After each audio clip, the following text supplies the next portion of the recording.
ഉപയോഗിച്ചിരുന്ന പേരുകൾ. The names used for Jesus Christ. യേശുവിന് ഉപയോഗിച്ചിരുന്ന പേരുകൾ. നമ്മൾ പഠിച്ചത് ക്രിസ്തു വിജ്ഞാന ശാസ്ത്രത്തിൽ എന്ന ഹെഡിങ് കൊടുത്ത് യേശു ക്രിസ്തു ആര് എന്നുള്ളതാണ്. Who is Jesus Christ? B, യേശുവിന് ഉപയോഗിച്ചിരുന്ന പേരുകൾ. നമുക്കറിയാം യേശുവിന് പ്രധാനമായിട്ട് ഉപയോഗിച്ചിരുന്ന ചില പേരുകളുണ്ട്. ആ പേരുകള് ഒന്ന് രണ്ട് കാര്യങ്ങൾ നമുക്ക് താഴോട്ട് ചിന്തിക്കാൻ കഴിയും. സ്വാഭാവികമായിട്ട് പഴയ നിയമത്തിലും പുതിയ നിയമത്തിലും ഒരുപോലെ കാണപ്പെടുന്ന ഒരു പേരുണ്ട്. ഏതാ?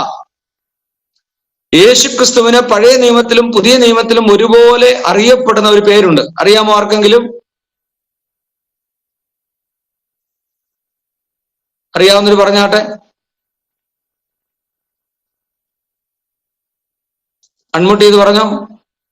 പാസ്റ്റർമാരൊക്കെ ഉണ്ട് ഇതിനകത്ത്, എല്ലാ ദൈവാസിമാരുണ്ട്, കുഞ്ഞുങ്ങളുണ്ട്. പഴയ നിയമത്തിലും പുതിയ നിയമത്തിലും ഒരുപോലെ അറിയപ്പെടുന്നൊരു പേരുണ്ട്. വീണ്ടെടുപ്പ്. ഇനി യഹൂദന്മാരെ സംബന്ധിച്ചിടത്തോളം വളരെ പ്രാധാന്യമുള്ള ഒരു പേരാണ്. യെസ്, മശിഹ. എഴുതിക്കോ, മശീഹ. ഇംഗ്ലീഷില് MESSIAH, മശിഹ. യഹൂദന്മാരെ സംബന്ധിച്ചിടത്തോളം ഏറ്റവും വളരെ പ്രാധാന്യം അർഹിക്കുന്ന ഒന്നാണ്.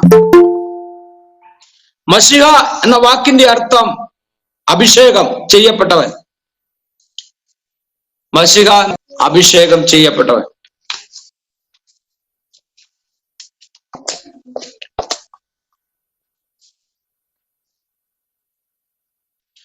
പഴയ നിയമ കാലയളവിൽ നമ്മൾ പഠിക്കുമ്പോൾ ദൈവത്തിന്റെ പ്രവർത്തനങ്ങളോടുള്ള ബന്ധത്തിൽ പ്രവാചകന്മാർ, പുരോഹിതന്മാർ, രാജാക്കന്മാർ എന്നിവരെയാണ് അഭിഷേകം ചെയ്തിരുന്നത്. പഴയ നിയമ കാലയളവിൽ ദൈവത്തിന്റെ പ്രവർത്തനങ്ങളോടുള്ള ബന്ധത്തിൽ പ്രവാചകന്മാർ, അതുപോലെ പുരോഹിതന്മാർ, രാജാക്കന്മാർ എന്നിവരെയാണ് അഭിഷേകം ചെയ്യപ്പെട്ടിരുന്നത്.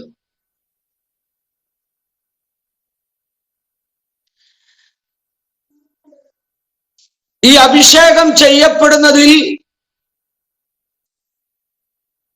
ഏറ്റവും പ്രധാനപ്പെട്ട ഒരു കാര്യം എന്താണിതിൽ നിക്ഷിപ്തമായിരിക്കുന്നത്?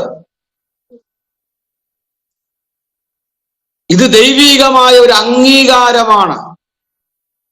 ഡിവൈൻ അപ്രൂവൽ എന്ന് പറയും ഇംഗ്ലീഷില്. ഡിവൈൻ അപ്രൂവൽ, ദൈവികമായ ഒരു അംഗീകാരമാണ് ഈ അഭിഷേകം ചെയ്യപ്പെടുക എന്നുള്ളത്. പഴയ നിയമത്തിൽ നമ്മൾ പലയിടത്തും പഠിക്കുന്നുണ്ട്. യഹോവയുടെ അഭിഷക്തൻ, യഹോവയുടെ അഭിഷക്തൻ, ദ അനോയിന്റഡ്, അതോ മസീഹ് ഓഫ് ജഹോവ, മസീഹ് ഓഫ് ജഹോവ. അതുപോലെ തന്നെ പറയുന്ന മറ്റൊരു പദമുണ്ട്, മൈ അനോയിന്റഡ്. മൈ അനോയിന്റഡ് എന്ന് പറഞ്ഞാൽ എന്റെ അഭിഷക്തൻ, എന്റെ അഭിഷക്തൻ. ഇതൊക്കെ ഇതിൽ അടങ്ങിയിരിക്കുന്ന പദങ്ങളാണ്. ലേവ്യ പുസ്തകം 4-ാം അധ്യായം 3-ാം വാക്യം. ലേവ്യ പുസ്തകം 4-3. ഒരാൾ വായിച്ചാട്ടെ.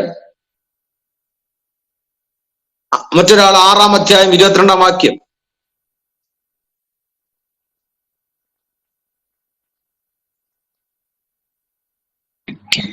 അഭിഷിക്തനായ പുരോഹിതൻ ജനത്തിന്മേൽ കുറ്റം വരത്തക്കവണ്ണം പാപം ചെയ്തുവെങ്കിൽ താൻ ചെയ്ത പാപനിമിത്തം അവൻ യഹോവയ്ക്ക് പാപയാഗമായി ഊനമില്ലാത്തൊരു കാളക്കിടാവിനെ അർപ്പിക്കണം. 6:22.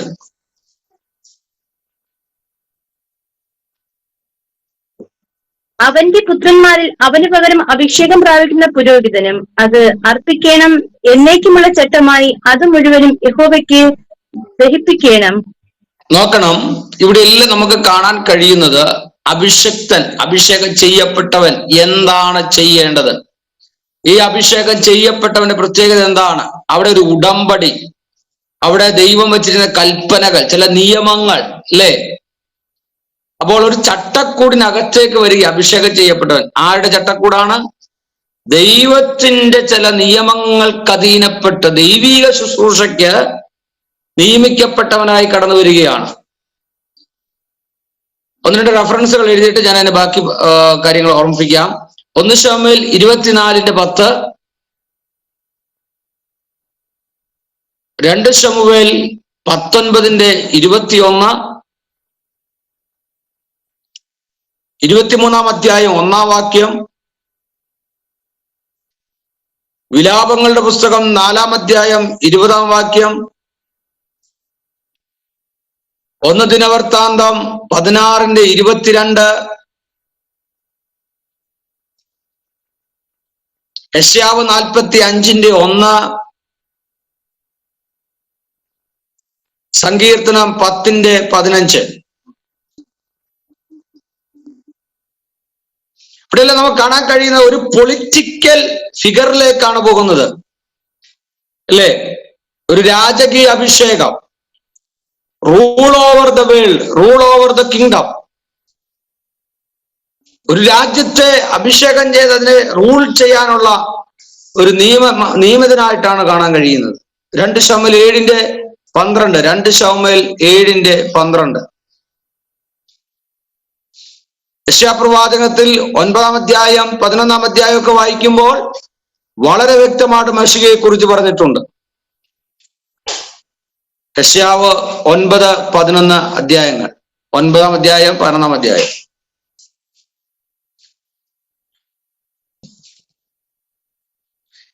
ഇസ്രായേലിന് നഷ്ടപ്പെട്ട രാജ്യത്വം പുനഃസ്ഥാപിക്കുക എന്നുള്ളതാണ്. യഥാർത്ഥമായി പറഞ്ഞാൽ ദാവീദിന്റെ കാലഘട്ടം കഴിഞ്ഞ് ശലോമോൻ രാജാവായിരിക്കുന്ന കാലയളവുകൾ ഇസ്രായേലിന് വളരെ സുന്ദരമായ കാലഘട്ടമായിരുന്നു.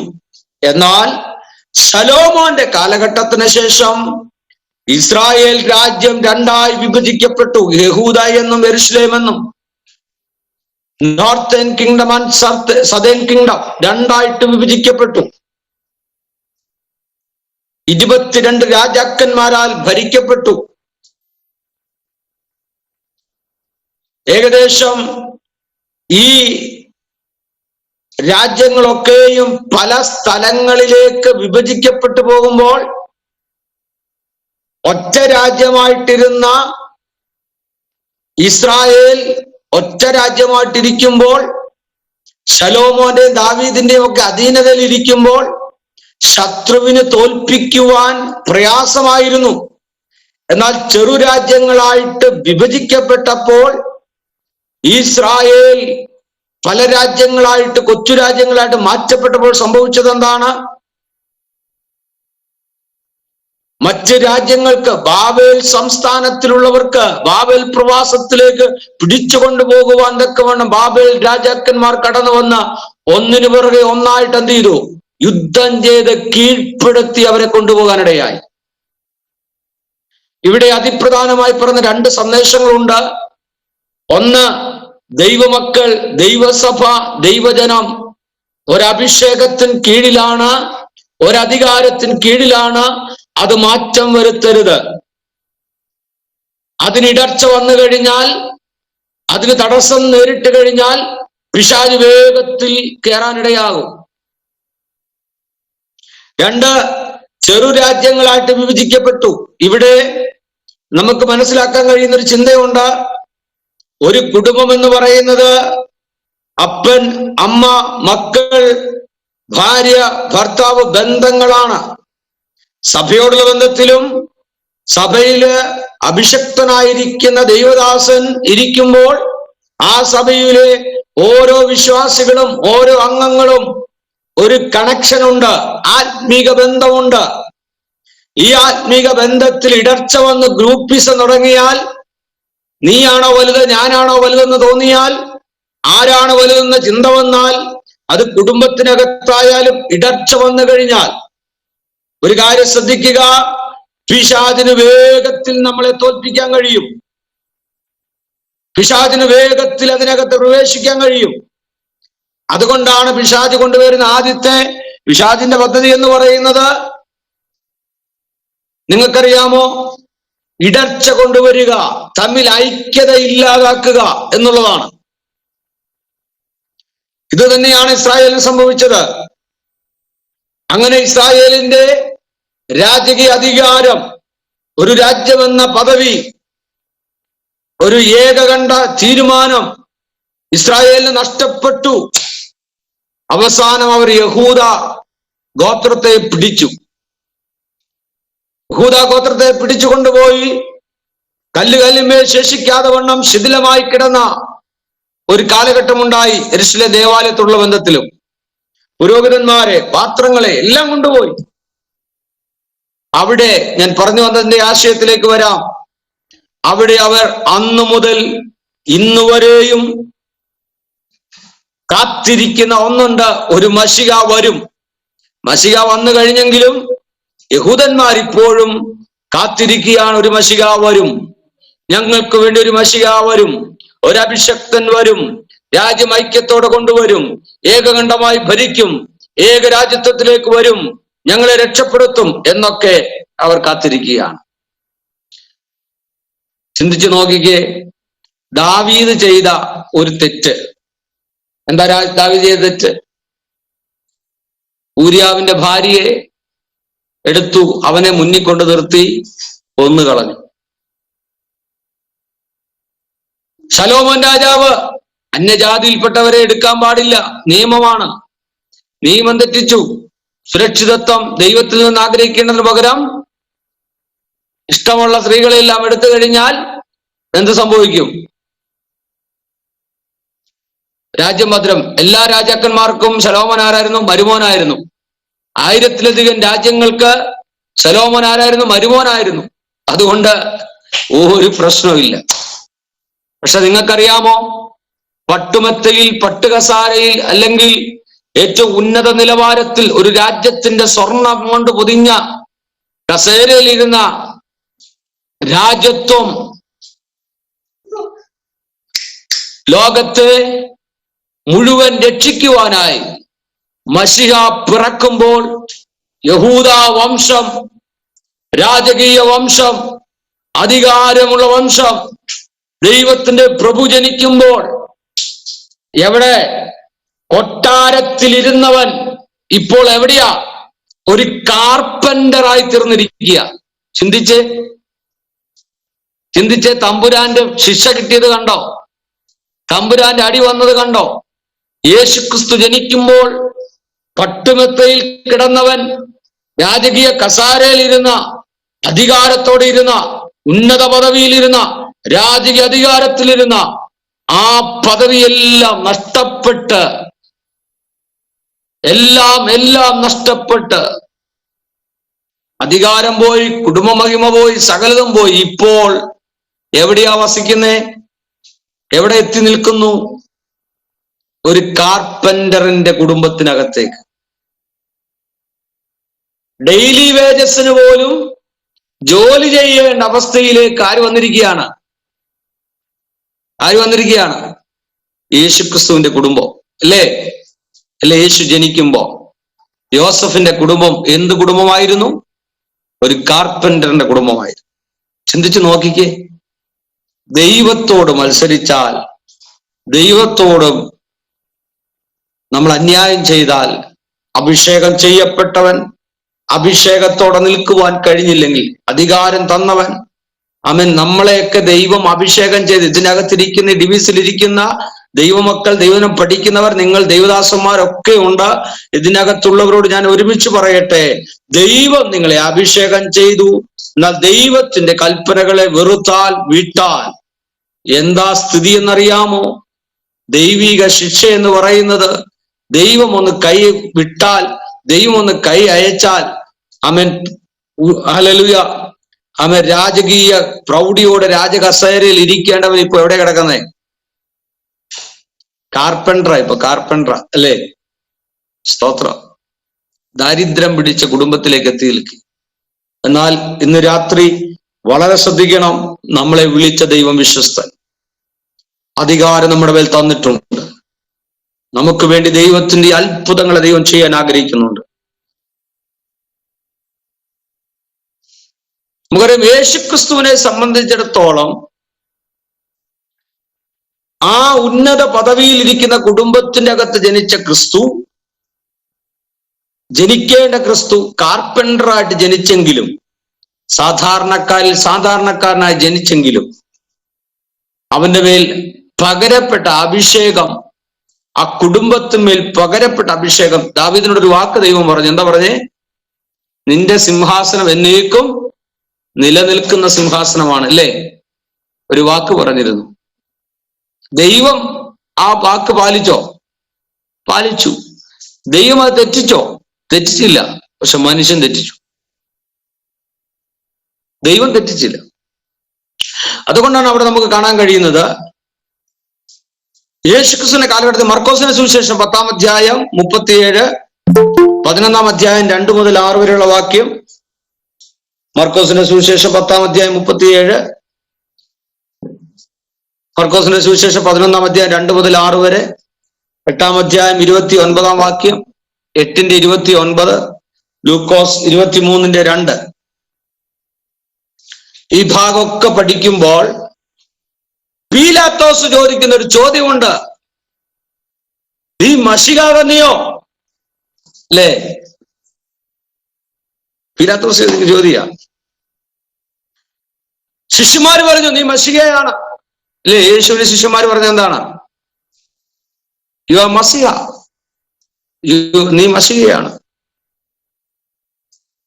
അപ്പോൾ അങ്ങനെയാണെങ്കിൽ പഴയ നിയമത്തിൽ പറയപ്പെടുന്ന ആ പേര് മശിഹ എന്ന പേര്, യഹൂദന്മാരുടെ ഇടയിൽ പറയപ്പെട്ട പേര് മശിഹ എന്ന പേര്, പുതിയ നിയമത്തിലേക്ക് വരുമ്പോൾ അത് ക്രിസ്തുവാണെന്ന് തെളിയിച്ചിരിക്കുന്നു. ഓക്കെ, ഓൾ റൈറ്റ്, ക്ലിയർ ആണെന്ന് ഞാൻ വിശ്വസിക്കും. അതുകൊണ്ട് യേശു ക്രിസ്തുവിന് പല പേരുകളിൽ ഒന്നാമത്തെ പേര് നമ്മൾ പഠിച്ചു, മശിഹ. Are you clear? ഓക്കെ. 2, ദാവീദിന്റെ പുത്രൻ, സൺ ഓഫ് ഡേവിഡ്, ദാവീദിന്റെ പുത്രൻ. യെരമ്യാ പ്രവാചകൻ 23-ാം അധ്യായം, യെരമ്യാവിന്റെ പുസ്തകം 23-ാം അധ്യായം 5-ാം വാക്യം.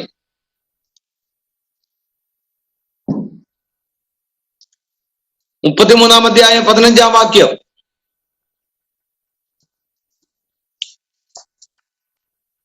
റോമാലേഖനം 1-3, മർക്കോസ് 10-47.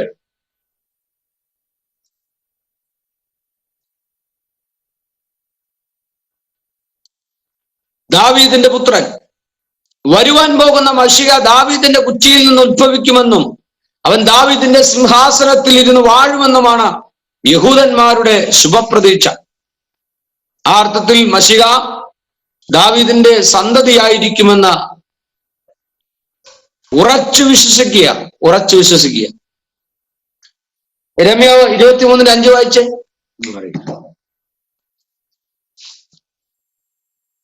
യെരമ്യാവ് 23-5.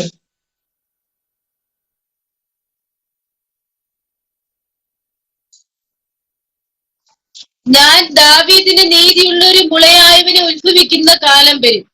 അവൻ രാജാവായി വാഴും. ബുദ്ധിയോടെ പ്രവർത്തിച്ചു ദേശത്ത് നീതിയും ന്യായവും നടത്തും. മതി.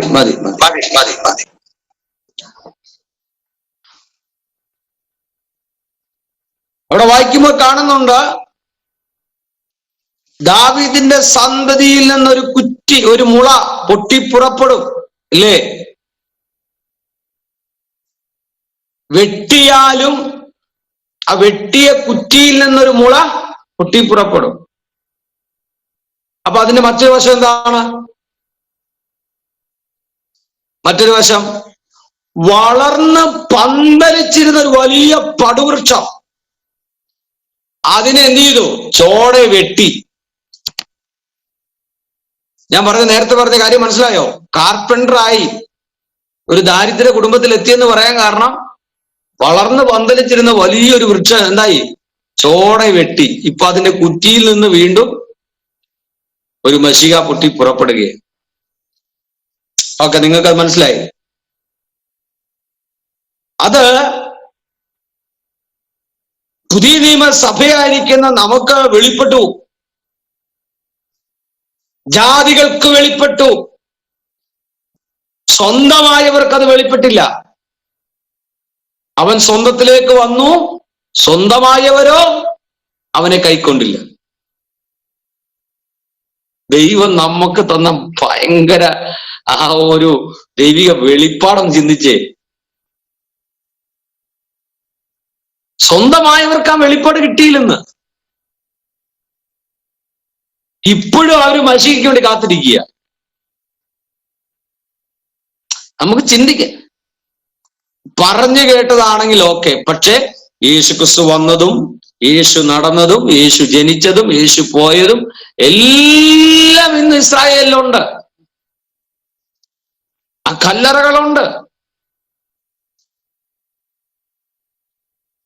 യേശു ഉയർത്തെഴുന്നേറ്റ സ്ഥലങ്ങളുണ്ട്. ഇനി ഇത് കാണാൻ വേണ്ടി ആയിരക്കണക്കിന് ടൂറിസ്റ്റുകളാണ് അവിടെ പോകുന്നത്. ഈ യേശുവാണ് മസിയ എന്ന് അവിടെ എഴുതി വെച്ചിട്ടുണ്ട്, പറയുന്നുണ്ട്, ആളുകൾ വിസിറ്റ് ചെയ്യുന്നുണ്ട്.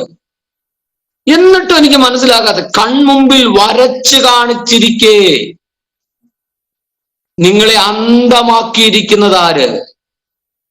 നിങ്ങളുടെ ഹൃദയങ്ങളെ വശീകരിച്ചതാര്? ഇല്ലേ? കൺമുമ്പിൽ വരച്ചു കാട്ടിയിരിക്കുക, അന്ധമാക്കിയിരിക്കുക, വശീകരിച്ചിരിക്കുക. ഇന്നും അവർക്ക് യേശുക്രിസ്തു വന്നു പോയെന്ന് വിശ്വസിക്കാൻ കഴിയുന്നില്ല. അത് എത്ര ഇതാണ്. അപ്പം ദാവീദിന്റെ പുത്രനാണ് യേശുക്രിസ്തു എന്ന വ്യക്തമാക്കുന്ന വേദഭാഗം. അതിനോടനുബന്ധിച്ച് ഞാൻ ഒന്ന് രണ്ട് കാര്യം ഉറപ്പിച്ചെന്നുള്ളൂ. ആ കുറ്റിയിൽ നിന്ന് യേശുക്രിസ്തു എന്ത് ചെയ്തു? ജനിച്ചു, വളർന്നു, വന്നുകൊണ്ടിരിക്കുകയാണ്. ഓക്കെ, നെക്സ്റ്റ് മൂന്നാമത്തത് മനുഷ്യപുത്രൻ, സൺ ഓഫ് മാൻ, മനുഷ്യപുത്രൻ.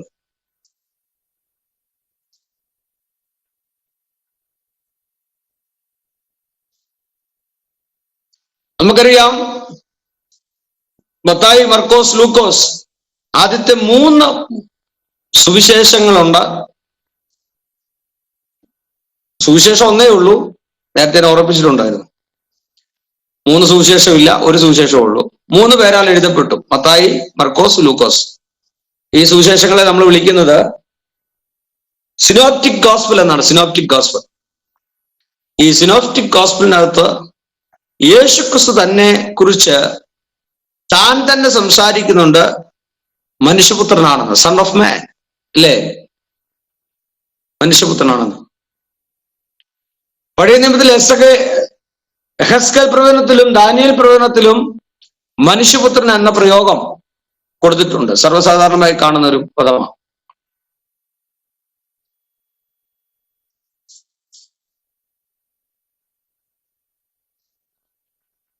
യേശുക്രിസ്തുവിനെ കുറിച്ച് പഠിക്കുമ്പോൾ എബ്രായ ലേഖനത്തിലൊക്കെ പറഞ്ഞിരിക്കുന്നത് ഇങ്ങനെയാണ്: യേശുക്രിസ്തു പൂർണ്ണ മനുഷ്യനും പൂർണ്ണ ദൈവവുമായിരുന്നു.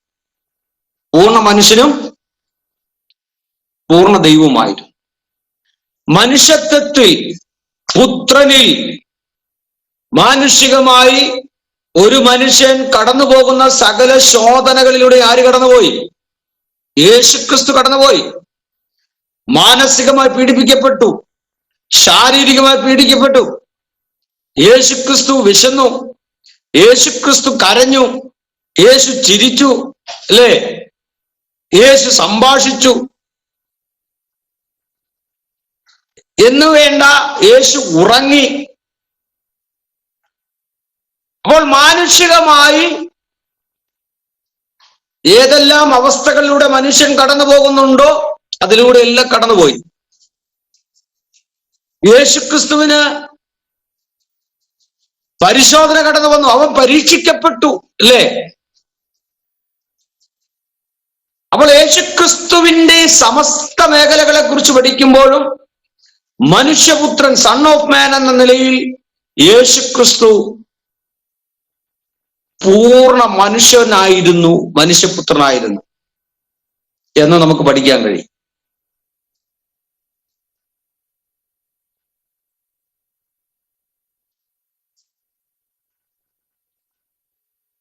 അടുത്തത് നാലാമത്തത് ദൈവപുത്രൻ. നമ്മൾ പഠിച്ചത് മനുഷ്യപുത്രനാണ്. അടുത്ത നാലാമത്തത് ദൈവപുത്രൻ.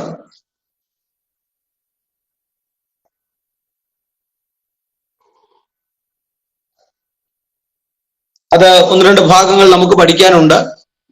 ദൈവപുത്രൻ, നാലാമത്തെ പോയിന്റ് ദൈവപുത്രൻ എന്നുള്ളതില് divinity of Jesus Christ, son of God. യേശു ക്രിസ്തുവിന്റെ ദൈവത്വത്തെ തെളിയിക്കുന്നതാ. ഇതിനകത്തൊരു വിഷയം കിടപ്പുണ്ട്.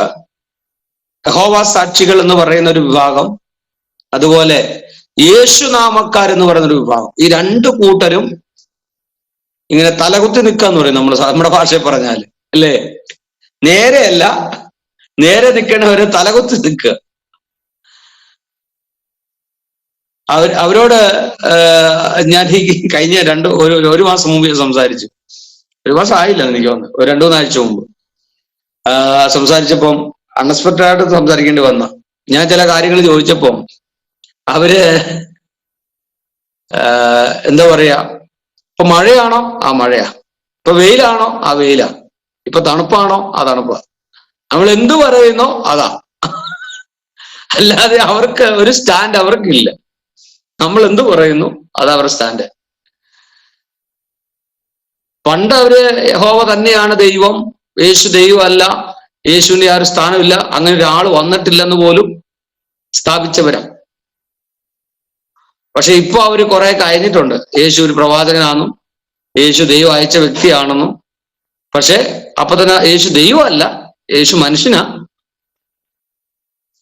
മനുഷ്യപുത്രനാണ് എന്നൊക്കെയുള്ള ഒരു ആശയത്തിലോട്ടൊക്കെ വരുന്നുണ്ട്. കുറെ കാര്യങ്ങളൊക്കെ അവർ അംഗീകരിക്കുന്നുണ്ട്. ഇപ്പൊ അവർക്ക് ഒഴിവാക്കാൻ പറ്റുന്നില്ല ഇപ്പത്തെ ഇതിൽ. എനിവേ, ഇവിടെ നമുക്ക് പഠിക്കാനുള്ളത്, ഇന്നത്തെ നമ്മൾ പഠിക്കാനുള്ള ഭാഗത്ത് ഇങ്ങനെയാണ് കാണുന്നത്: യേശു ക്രിസ്തുവിന്റെ ദൈവത്വം. അതിന് ഇംഗ്ലീഷിൽ കൊടുത്തിരിക്കുന്ന പദം എങ്ങനെയാണ്? Divinity of Jesus Christ. Divinity of Jesus Christ.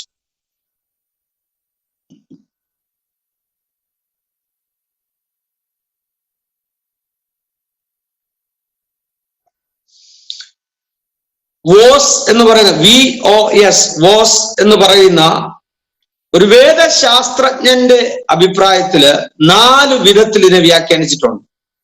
VOS was എന്ന് പറയുന്ന ഒരു വേദശാസ്ത്രജ്ഞന്റെ അഭിപ്രായത്തില് 4 വിധത്തിൽ ഇതിനെ വ്യാഖ്യാനിച്ചിട്ടുണ്ട്. ഒന്ന്,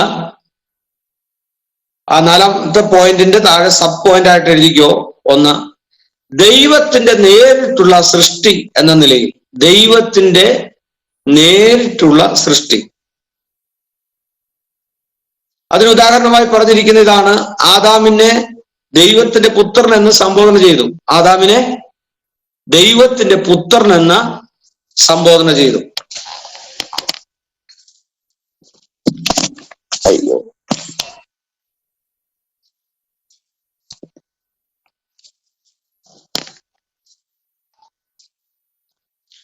ആദാമിനെ ദൈവത്തിന്റെ പുത്രൻ എന്ന പേരിൽ എന്ത് ചെയ്തു? സംബോധന ചെയ്തു. ലൂക്കോസിന്റെ സുവിശേഷം 3-ാം അധ്യായം 38-ാം വാക്യവും അപ്പോസ്തല പ്രവൃത്തി 17-28.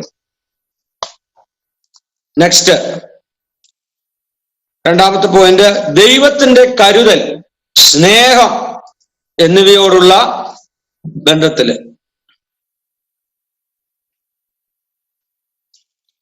ദൈവത്തിന്റെ കരുതൽ, സ്നേഹം എന്നിവയോടുള്ള ബന്ധത്തിൽ ഒരു ധാർമ്മികത നമ്മൾ പഠിക്കുന്നില്ലേ? Moral religious.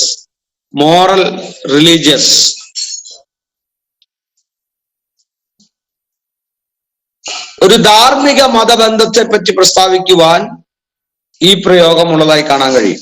ധാർമ്മിക മതബന്ധത്തെ,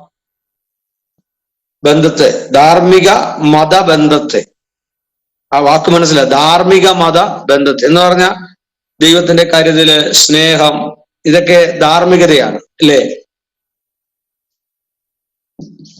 പുറപ്പാട് പുസ്തകം 4-22, യോഹന്നാൻ 3-3, 1:12, പുറപ്പാട് 4:22, യോഹന്നാൻ 3:3, 1:12.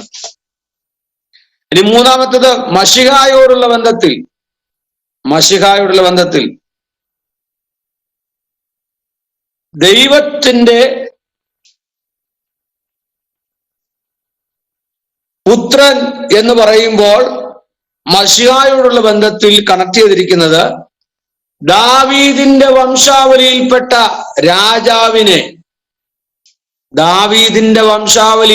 ദാവീദിനെ ദൈവപുത്രൻ എന്ന് പറഞ്ഞിരിക്കുകയാണ്.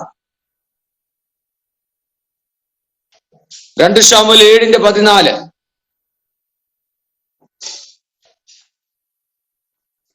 ആ വാക്ക് മനസ്സിലായോ? മശിഹായോടുള്ള ബന്ധത്തിൽ കണക്ട് ചെയ്തിരിക്കുന്ന എങ്ങനെയാണ്? ദാവീദിന്റെ വംശാവലിയിൽപ്പെട്ട രാജാവിനെ ദൈവപുത്രൻ എന്ന് പറഞ്ഞിരിക്കുന്നു. 2 ശമൂവേൽ 7:14. നാലാമത്തത് വേദശാസ്ത്രപരമായുള്ള ഒരു പ്രയോഗമാണ്. നാലാമതായി നമുക്ക് കാണുന്നത് ദൈവത്തിന്റെ സ്വഭാവം പൂർണ്ണമായും വെളിപ്പെടുത്തുന്നത് എന്നർത്ഥത്തിൽ ഇത് പ്രയോഗിച്ചിരിക്കുന്നു. ദൈവത്തിന്റെ സ്വഭാവം പൂർണ്ണമായും വെളിപ്പെടുത്തുന്നത് എന്ന അർത്ഥത്തിൽ പ്രയോഗിച്ചിരിക്കുകയാണ്. അതിനെയാണ് നമ്മൾ ഇംഗ്ലീഷിൽ പറയുന്നത് മാനിഫെസ്റ്റേഷൻ ഓഫ് ഡിവൈൻ നേച്ചർ.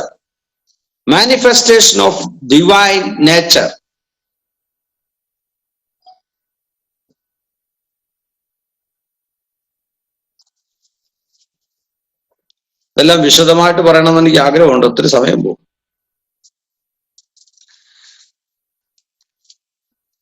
ഈ വേദശാസ്ത്രപരമായിട്ടുള്ള പ്രയോഗം നേരത്തെ ഞാൻ പറഞ്ഞു, അവൻ പൂർണ്ണ മനുഷ്യനും പൂർണ്ണ ദൈവവുമായിരുന്നു. ദൈവത്തിന് എന്തെല്ലാം ചെയ്യാൻ കഴിയുമോ അതെല്ലാം ആര് ചെയ്തു? ഫോർ എക്സാമ്പിള്, ദൈവത്തിന് മാത്രമേ ദൈവസിംഹാസനത്തിൽ ഇരിക്കുമ്പോൾ തന്നെ സാധാരണക്കാരി നമ്മുടെ ഇടയിൽ ഇറങ്ങി വരാൻ പറ്റുള്ളൂ. ദൈവത്തിന് മാത്രമേ ദൈവസിംഹാസനത്തിൽ ഇരിക്കുമ്പോൾ തന്നെ നമ്മുടെ വിഷയങ്ങളെയും പരിഹരിക്കുവാനും മനസ്സിലാക്കാനും കഴിയത്തുള്ളൂ. ലോകപ്രകാരം ഒരു നേതാവിനും കഴിയത്തില്ല. കഴിയോ? രാഹുൽ ഗാന്ധി ഒരു പ്രധാനമന്ത്രിയല്ല, പക്ഷെ അദ്ദേഹം വരുമ്പോൾ എത്ര പ്രൊട്ടക്ഷൻ കൊടുത്താ വരുന്നത്? എവിടെയെല്ലാം ക്യാമറ വെച്ചിട്ടുണ്ട്, എവിടെയെല്ലാം ആളുകളുണ്ട്. അപ്പോൾ ആ കുടുംബത്തിൽ പിറന്നവന് പോലും ആ പ്രൊട്ടക്ഷൻ കൊടുത്തിരിക്കുക അല്ലേ? ഇറങ്ങി വരാൻ പറ്റത്തില്ല. പക്ഷെ യേശുക്രിസ്തുവിനെ സംബന്ധിച്ചിടത്തോളം നമ്മൾ പഠിക്കുമ്പോൾ അവൻ ദൈവമായിരിക്കെ വേഷത്തിൽ മനുഷ്യനായി എന്ത് ചെയ്തു? നമ്മുടെ ഇടയിൽ പാർത്തു. ഞാൻ കണക്ട് ചെയ്താ പറയുന്നത്, ഒരു വാക്യം മൊത്തമായിട്ടല്ല പറയുന്നത്, 2-3 വാക്യങ്ങളെ കണക്ട് ചെയ്താ പറയുന്നത്. അതിനകത്ത് മെയിൻ പോയിന്റുകൾ മാത്രം എടുത്തിട്ട്, അവൻ ദൈവമായിരിക്കെ ദൈവത്തോടുള്ള സമത്വം മുറുകെ പിടിക്കാതെ വേഷത്തിൽ മനുഷ്യനായി എന്ത് ചെയ്തു? അവൻ വന്ന് നമ്മുടെ ഇടയിൽ പാർത്തു.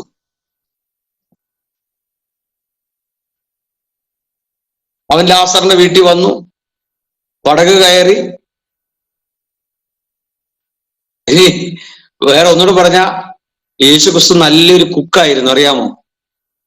സൂപ്പർ മീൻ പൊരിച്ചത് ഉണ്ടാക്കാൻ അറിയാവുന്ന നല്ലൊരു കുക്കായിരുന്നു യേശുക്രിസ്തു. അത് ദൈവമായിരിക്കെ അവിടെ വരാൻ യേശുക്രിസ്തുവിന് മാത്രമേ പറ്റുള്ളൂ. മാത്രമല്ല, മീൻ പിടിക്കാൻ പോകുന്നതിന്റെ കൂടെ മീൻ പിടിക്കാൻ പോകുന്നിടത്ത് ആരുണ്ടായിരുന്നു? യേശു ഉണ്ടായിരുന്നു. രക്തസ്രവക്കാരി സ്ത്രീയെ കണ്ടപ്പോൾ, അഥവാ ആ സ്ത്രീ യേശുവിന്റെ വസ്ത്ര തൊങ്ങൽ തൊട്ടപ്പോൾ, അവളോട് സംസാരിക്കാൻ യേശുവിന് മാത്രമേ സാധിക്കത്തുള്ളൂ. നമ്മുടെ സമൂഹത്തിലെ ആരെങ്കിലും സമ്മതിക്കുമോ? പ്രധാനമന്ത്രി, പ്രസിഡന്റ് ആരെങ്കിലും വന്നു കഴിഞ്ഞാൽ പോട്ടെ, ഇനി ഒരു മറിയെ കുറിച്ച് നമ്മൾ പഠിക്കുന്നുണ്ടല്ലേ? സ്വച്ഛ ജഡമാംസ തൈലം കൊണ്ട് യേശുവിന്റെ പാദം കഴുകിയ അതുപോലൊരു സ്ത്രീ നമ്മുടെ ഏതെങ്കിലും നേതാക്കന്മാരുടെ കാല് കഴുകാൻ ചെന്ന് നോക്കി. അവളുടെ ഹിസ്റ്ററി അറിയാവുന്നതുകൊണ്ട് ആ ഏരിയയിൽ അടുപ്പിക്കത്തില്ല, കാരണം പേരുദോഷം വരും. പിന്നെ ഇപ്പം ന്യൂസിലൊക്കെ നമ്മൾ കണ്ടില്ലേ, മോർഫ് ചെയ്ത ഫോട്ടോ വന്നെന്ന് പറയുന്നു, വന്നില്ലെന്ന് പറയുന്നു, വരാൻ സാധ്യതയുണ്ടെന്ന് പറയുന്നു, പല വിഷയങ്ങളാ. പോട്ടെ, നമ്മുടെ വിഷയത്തിൽ നിന്ന് നമ്മൾ മാറിപ്പോവുക. ഞാൻ പറഞ്ഞതിന്റെ ഏറ്റവും പ്രധാനപ്പെട്ട ഘടകം, ദൈവമായതുകൊണ്ട് മാത്രമാണ് ആ പദവിയിൽ ഇരിക്കുമ്പോൾ തന്നെ നമ്മുടെ ഇതേ സാഹചര്യത്തിലേക്ക് ഇറങ്ങി വന്ന് നമ്മുടെ പ്രശ്നങ്ങളെ പരിഹരിക്കാൻ കഴിയത്തുള്ളൂ. അതുകൊണ്ട് ഞാൻ മറ്റൊരു കാര്യം കൂടെ പറയട്ടെ. നമ്മുടെ യാതൊരു ഔട്ട്വേർഡ് എക്സ്പ്രഷനോ, നമ്മുടെ പദവിയോ, നമ്മുടെ സുഖമോ, നമ്മുടെ സൗന്ദര്യമോ, നമ്മുടെ സാഹചര്യങ്ങളോ, നമ്മുടെ വീടോ, നമ്മുടെ ഒന്നും കണ്ടിട്ടല്ല. യോഹന്നാന്റെ ലേഖനം 3-ാം അധ്യായം 1-ാം വാക്യത്തിൽ പറയുന്നു, കാൺമീൻ, നാം ദൈവമക്കൾ എന്ന് വിളിക്കപ്പെടുവാൻ പിതാവ് നമുക്ക് ഇത്ര വലിയൊരു സ്നേഹം നൽകിയിരിക്കുന്നു. യോഹന്നാന്റെ സുവിശേഷം 15-ാം അധ്യായം 16-ാം വാക്യത്തിൽ ഇങ്ങനെ വായിക്കുന്നു, നിങ്ങൾ എന്നെ തിരഞ്ഞെടുത്തു എന്നല്ല, ഞാൻ നിങ്ങളെ തിരഞ്ഞെടുത്തു. ആർക്കും വേണ്ടാതെ കിടന്ന, ഒഴിവാക്കപ്പെട്ട നമ്മളെ, തിരസ്കരിക്കപ്പെട്ട നമ്മളെ, ഒറ്റപ്പെട്ട് കിടന്ന നമ്മളെ, നമ്മുടെ വലിപ്പവും നമ്മുടെ കുലവും നമ്മുടെ മഹിമയും നമ്മുടെ സാഹചര്യങ്ങളും ഒന്നും നോക്കാതെ അവ ദൈവമായതുകൊണ്ട് ആ ദൈവപുത്രനായ യേശുക്രിസ്തുവിലൂടെ നമ്മളിലേക്ക് ഇറങ്ങി വന്നു. അതുകൊണ്ട് ഇന്ന് ഈ ക്ലാസ്സിനകത്തും ആരെങ്കിലും ഭാരത്തോടെ ഇരിക്കുന്നെങ്കിൽ, പ്രയാണത്തിലൂടെ യാത്ര ചെയ്യുന്നുണ്ടെങ്കിൽ, പ്രതിസന്ധികളിലൂടെ യാത്ര ചെയ്യുന്നുണ്ടെങ്കിൽ, ദൈവത്തിന്റെ സാന്നിധ്യം അവിടെയും ഇവിടെയും മാത്രമല്ല, പണക്കാരന്റെ വീട്ടിൽ മാത്രമല്ല, അല്ലെങ്കിൽ സൗന്ദര്യമുള്ളവന്റെ വീട്ടിൽ മാത്രമല്ല, ആര് വിളിച്ചാലും ആ സെക്കൻഡിൽ അവന്റെ അടുക്കിലേക്ക് ഓടി വരുന്ന ഒരു ദൈവമാണ് നാം ആരാധിക്കുന്ന, നാം പ്രാർത്ഥിക്കുന്ന, നാം വിളിച്ചാൽ വിളിപ്പുറത്തെത്തുന്ന ഒരു മശിഹ നമുക്ക് വേണ്ടിയുണ്ട്. അതുകൊണ്ടാണ് ഇവിടെ വായിക്കുന്നത്, അവൻ ദ സൺ ഓഫ് ഗോഡ്, ദൈവത്തിന്റെ പുത്രനാണ്. മറ്റാർക്കും കിട്ടാത്ത ഒരു പദവിയാണ് ദൈവത്തിന്റെ പുത്രനായിരിക്കുന്ന, അവിസ്മരണീയമായിരിക്കുന്ന ഒരു പദം യേശുവിന് കിട്ടിയിരിക്കുന്നു. മത്തായി സുവിശേഷം 16-ാം അധ്യായം 16-ാം വാക്യം, മത്തായി 16:16 എന്താ പറയുന്നേ? മത്തായി 16:16, നീ ജീവനുള്ള ദൈവത്തിന്റെ പുത്രനായ ക്രിസ്തു, നീ ജീവനുള്ള ദൈവത്തിന്റെ പുത്രനായ ക്രിസ്തു. അവിടെ പറയുകയാണ്, ഈ വെളിപ്പാട് പത്രോസിനാ കിട്ടിയത്, അല്ലേ?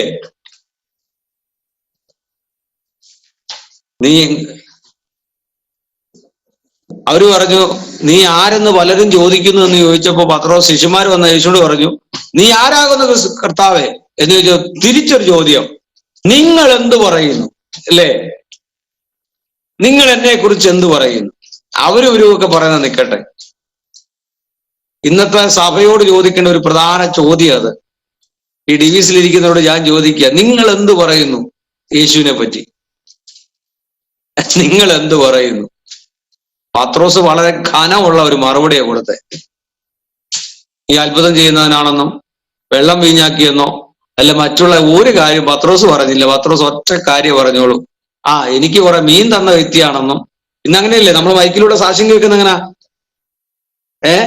എത്രയോ വീഡിയോ കിടപ്പുണ്ട് നമ്മുടെ യൂട്യൂബിലൊക്കെ, ഇഷ്ടംപോലെ വീഡിയോ ഉണ്ട്. വലിയൊരു കൺവെൻഷൻ നടത്തി, ക്രൂസൈഡ് നടത്തിയിട്ട് ആ ക്രൂസൈഡിന്റെ അവസാനം നിങ്ങൾക്ക് എന്താണ് അനുഭവം ഉണ്ടായത്, യേശു നിങ്ങൾക്ക് എന്ത് ചെയ്തു എന്നൊക്കെ ചോദിക്കും. പത്രോസിന് പറയാൻ ഒരുപാടുണ്ടായിരുന്നില്ലേ? പത്രോസ് പറഞ്ഞതിന് എന്റെ അമ്മായിമ്മയുടെ പനി മാറ്റിയ ആളാണ്, അല്ലെങ്കിൽ എനിക്ക് ഒരുപാട് മീൻ തന്ന വ്യക്തിയാണ്, ഒരു പടക നിറച്ച് മീൻ തന്നു, എനിക്ക് മാത്രമല്ല നിന്റെ അടുത്തുള്ളവർക്കും. അതൊന്നും പത്രോസ് പറഞ്ഞില്ല. പത്രോസ് ഒറ്റ കാര്യം പറഞ്ഞോളൂ, നീ ജീവനുള്ള ദൈവത്തിന്റെ പുത്രൻ. ഇതിനകത്തൊരു മർമ്മമുണ്ട്. ദൈവിക നന്മകൾ ആത്മീയവും ഭൗതികമായി നമുക്ക് കിട്ടുമ്പോൾ, നമുക്കോ നമ്മുടെ സഭയ്ക്കോ കുടുംബത്തിനോ കിട്ടുമ്പോൾ, അവിടെ മഹത്വപ്പെടേണ്ടത് കർത്താവാണ്. കിട്ടിയ നന്മയല്ല മഹത്വപ്പെടേണ്ടത്, അവിടെ ദൈവമാണ് മഹത്വപ്പെടേണ്ടത്. നന്മ സെക്കൻഡറിയാ.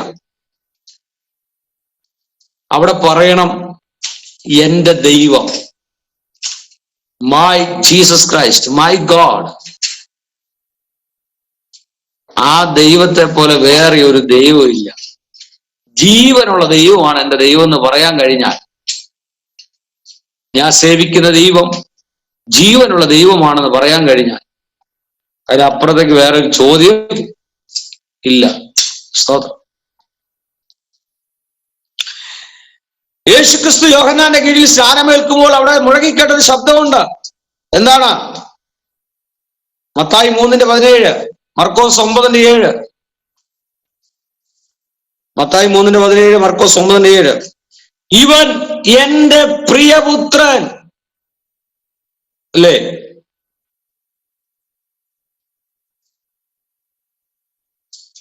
ഇനി മത്തായി സുവിശേഷം 4-ാം അധ്യായം 6-ാം വാക്യത്തിൽ സാത്താൻ പറയുന്നൊരു കാര്യമുണ്ട്. സാത്താൻ എന്താ പറഞ്ഞേ? നീ ദൈവത്തിന്റെ പുത്രനെങ്കിൽ, മത്തായി 4:6, സാത്താൻ പറയാണ് നീ ദൈവത്തിന്റെ പുത്രനെങ്കിൽ. കണ്ടോ? ഇനി മർക്കോസ് 14:61, മർക്കോസ് 14:61, അവിടെ മഹാപുരോഹിതനായി യേശുവിനെ വിസ്തരിക്കുമ്പോൾ, മഹാപുരോഹിതൻ യേശുവിനെ വിസ്തരിക്കുമ്പോൾ പറയുന്ന ഒരു വാക്കുണ്ട്. എന്താ പറയുന്നേ? നീ വന്യനായവന്റെ പുത്രനായ ക്രിസ്തുവോ, നീ വന്യനായവന്റെ പുത്രനായ ക്രിസ്തുവോ.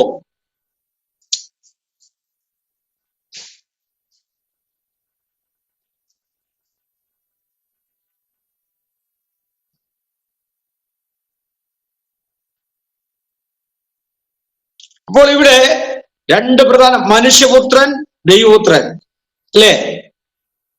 Son of man, divinity of humanity. അപ്പോൾ ഡിവിനിറ്റി ആൻഡ് ഹ്യൂമാനിറ്റി, ദൈവത്വവും മനുഷ്യത്വവും. ഇവിടെ ദൈവമെന്നും മനുഷ്യനെന്നും രണ്ട് പ്രധാന ഘടകങ്ങളെ മുൻനിർത്തിക്കൊണ്ട് നമ്മൾ പഠിക്കുമ്പോൾ, അവൻ പൂർണ്ണ ദൈവവുമായിരുന്നു, പൂർണ്ണ മനുഷ്യനുമായിരുന്നു. അവിടെ ഒന്നിൽ നമുക്ക് എന്ത് ചെയ്യാൻ പറ്റത്തില്ല, മാറ്റി നിർത്താൻ പറ്റത്തില്ല. ഡിവിനിറ്റി ആൻഡ് ഹ്യൂമാനിറ്റി, പൂർണ്ണ ദൈവത്വവും പൂർണ്ണ മനുഷ്യത്വവും നമുക്കവിടെ കാണാൻ കഴിയും. യേശുക്രിസ്തുവിന്റെ ദൈവത്വം മനുഷ്യത്വം. ഇനി 5-ാമത്തെ മെയിൻ പോയിന്റ്, നമ്മൾ നേരത്തെ ഒരു 3-4 പോയിന്റ് പഠിച്ചു. ആ സബ് പോയിന്റ് ആണ് ദൈവപുത്ര, സൺ ഓഫ് ഗോഡ് എന്നുള്ളതിന്റെ സബ് പോയിന്റ് ആണ്. അപ്പോൾ ആ സൺ ഓഫ് ഗോഡ് എന്നുള്ളത് 4-ാമത്തെ പോയിന്റ് ആയിരുന്നു. ഇനി അതിന്റെ താഴെ 5-ാമത്തെ പോയിന്റ്, കർത്താവ്, ലോർഡ്, കർത്താവ്.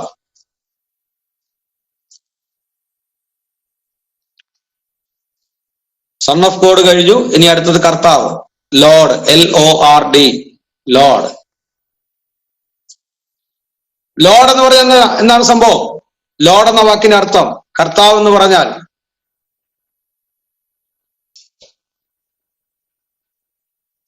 പണ്ട് നമ്മള് പദ്യവും ഗദ്യവും ഒക്കെ തരംതിരിച്ച് അല്ലേ ചെയ്യുമ്പോ അതിനകത്ത് പറയത്തില്ലേ, കർത്താവ്, ക്രിയ, ഇങ്ങനെ കുറെ കാര്യങ്ങൾ ഉണ്ടായിരുന്നു. ഇതിൽ ആരാണ് കർത്താവ്, ഏതാണ് ക്രിയ എന്നൊക്കെ എടുത്തെഴുതാൻ വേണ്ടിയൊക്കെ പരീക്ഷയ്ക്ക് ചോദ്യം വരുമായിരുന്നു. അന്ന് ഏത് കർത്താവ്, ഏത് ക്രിയ,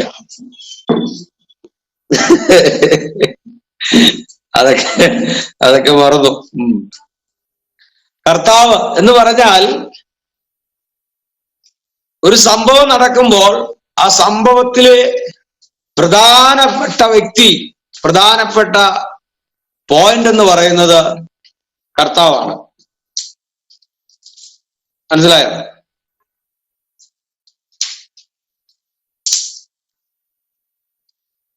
ദാവീദ് ഗോലിയാത്തിനെ കൊന്നു എന്ന് പറഞ്ഞാൽ ഇതിൽ കർത്താവ് ആരാണ്, ക്രിയ ഏതാണ്? മനസ്സിലായോ? ഇതിൽ കർത്താവ് ആരാണ്? ദാവീദ് ഗോലിയാത്തിനെ കൊന്നു.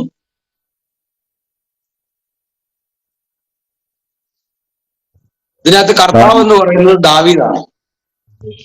കൊല്ലുക എന്നുള്ളതാണ് ക്രിയ. കൊല്ലുക, കൊന്നു.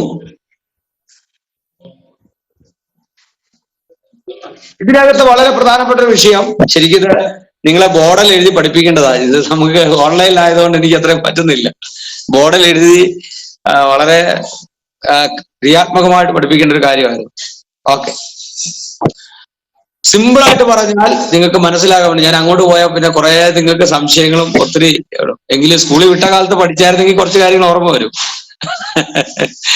ഓക്കെ, കർത്താവ് എന്ന് പറഞ്ഞാൽ, ലോർഡ് എന്ന് പറഞ്ഞാൽ അധികാരം, ആധിപത്യം. മനസ്സിലായോ?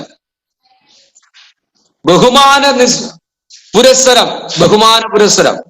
കർത്താവ് എന്ന് പറയുന്നത് അധികാരം, ആധിപത്യം ഇവയൊക്കെ സൂചിപ്പിക്കുന്നത്. ബഹുമാന പുരസ്സരം നമ്മൾ എന്ത് ചെയ്യുന്നു? സംബോധന ചെയ്യുന്ന വാക്ക് കർത്താവ്.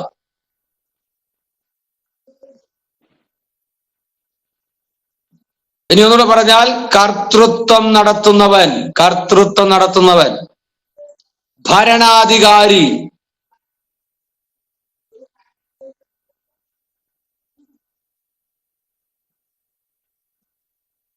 യേശുക്രിസ്തു സാധാരണ മനുഷ്യനായി ലോകത്തിലേക്ക് വന്നു. അപ്പോൾ തന്നെ അവൻ പൂർണ്ണ ദൈവമായിരുന്നു. ദൈവത്വവും മനുഷ്യത്വവും, ഡിവിനിറ്റിയും ഹ്യൂമനിറ്റിയും അവനോട് കൂടെ ഉണ്ടായിരുന്നു. അതുകൊണ്ട് യേശുക്രിസ്തുവിന്റെ മരണത്തെക്കുറിച്ച് നമ്മൾ പഠിക്കുമ്പോൾ സാധാരണക്കാരായി ക്രിസ്തു ക്രൂശിന്മേൽ കയറി അവൻ പൂർണ്ണ മനുഷ്യൻ ചെയ്യുന്നത് പോലെ തന്നെ അവസാന ശ്വാസവും വലിച്ചു മരണത്തിലേക്ക് മറയാനിടയായി. എന്നാൽ അവനിൽ ദൈവത്വം ഉണ്ടായിരുന്നത് കൊണ്ട് മരണത്തെ ജയിച്ച് ഉയർത്തെഴുന്നേൽക്കുവാനിടയായി. ദൈവത്വമില്ലാത്തവന് ഉയർക്കാൻ കഴിയത്തില്ല. എന്നാൽ അവനിൽ ദൈവത്വം ഉണ്ടായിരുന്നത് കൊണ്ട് എന്ത് ചെയ്തു? ഉയർത്തപ്പെട്ടവനായി മാത്രമല്ല, പിതാവിന്റെ വലത്തുഭാഗത്ത് ഇരുത്തപ്പെട്ടവനായതുകൊണ്ട്, ഉയർത്തപ്പെടുക മാത്രമല്ല പിതാവിന്റെ വലത്തുഭാഗത്ത് ഇരുത്തപ്പെടുകയും കൂടെ ചെയ്തതുകൊണ്ട് ക്രിസ്തു ആരാണ്? അവൻ കർത്താവായി തീർന്നു, അധികാരമുള്ളവനായി തീർന്നു. Lord, LORD, Lord.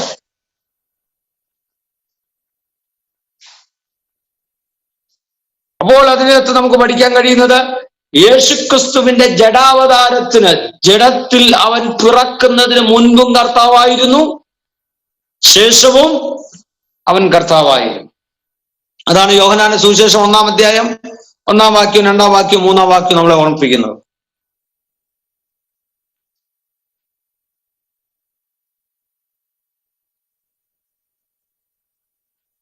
മത്തായി 18:26,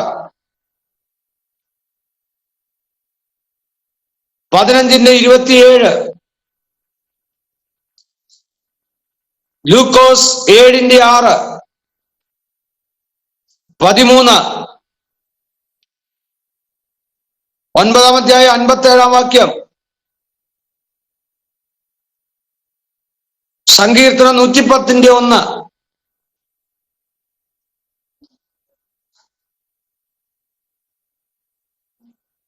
ഇവിടെയെല്ലാം നമുക്ക് കാണാൻ കഴിയുന്നത് യേശുക്രിസ്തുവിന്റെ കർത്തൃത്വമാണ്. അവൻ കർത്താവായിരുന്നു.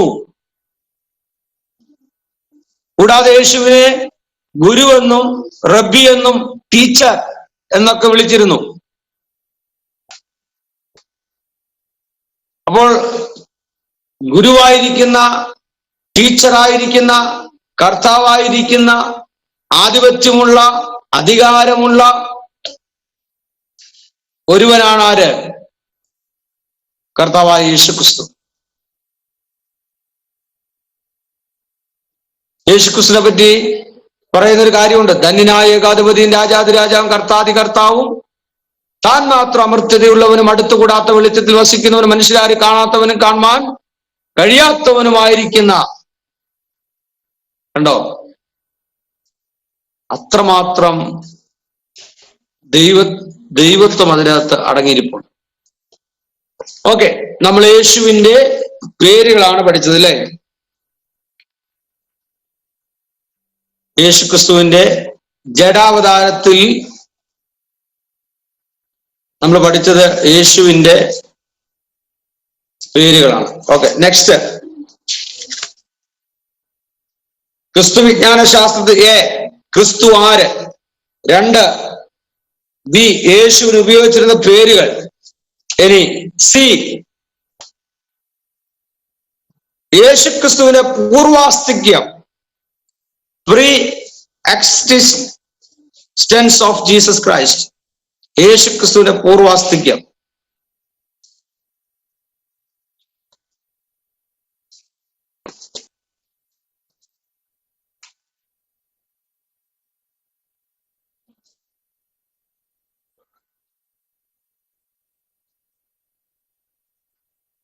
യേശുവിന്റെ പൂർവാസ്തികത്തെ നമ്മൾ പഠിക്കുമ്പോൾ പ്രധാനപ്പെട്ട ഒരു കാര്യം നേരത്തെ ഓർമ്മിപ്പിച്ചിരുന്നു.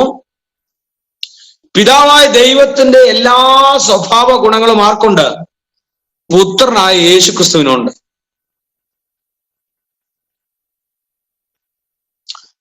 ഈ പുത്രനെ പറ്റി നമ്മൾ പഠിക്കുമ്പോൾ അവൻ ആദിയും അന്തവുമാണ്, അൽഫയും ഒമേഗയുമാണ്, ആരംഭവും അവസാനവും, അല്ലേ? എന്ന് പറഞ്ഞാൽ നിത്യനായ ദൈവമാണ് യേശുക്രിസ്തു. സൃഷ്ടിപ്പിൽ പിതാവായ ദൈവത്തോടൊപ്പമായിരുന്നു. ഫിലിപ്പിയ ലേഖനം 2:6 മുതൽ 8 വരെ. ഫിലിപ്പിയർ 2:6 മുതൽ 8 വരെ. യോഹന്നാൻ 8:35, 58, കൊലോസ്യർ 1:15 മുതൽ 17 വരെ, എബ്രായർ 1:2 മുതൽ 3 വരെ, 8-ാം വാക്യവും, മത്തായി 3:11, റോമാലേഖനം 1:20, എബ്രായർ 7:1 മുതൽ 4 വരെ, എബ്രായർ 7:1 മുതൽ 4 വരെ, വെളിപ്പാട് 1:8, 11. ഇതെല്ലാം കണക്ട് ചെയ്ത് വായിക്കണം. ആദിയിൽ വചനമുണ്ട്. യോഹന്നാൻ 1:1 പറയുന്നത് എന്താണ്? യോഹന്നാൻ സുവിശേഷം, ആദിയിൽ വചനമുണ്ടായിരുന്നു, വചനം ദൈവത്തോടു കൂടെ ആയിരുന്നു, വചനം ദൈവമായിരുന്നു, സകലവും അവൻ മുഖാന്തരം ഉളവായി, ഉളവായതൊന്നും അവനെ കൂടാതെ ഉളവായതല്ല. അവനിൽ ജീവൻ ഉണ്ടായിരുന്നു, ജീവൻ മനുഷ്യന്റെ വെളിച്ചമായിരുന്നു, വെളിച്ചം ഇരുളിൽ പ്രകാശിക്കുന്നു.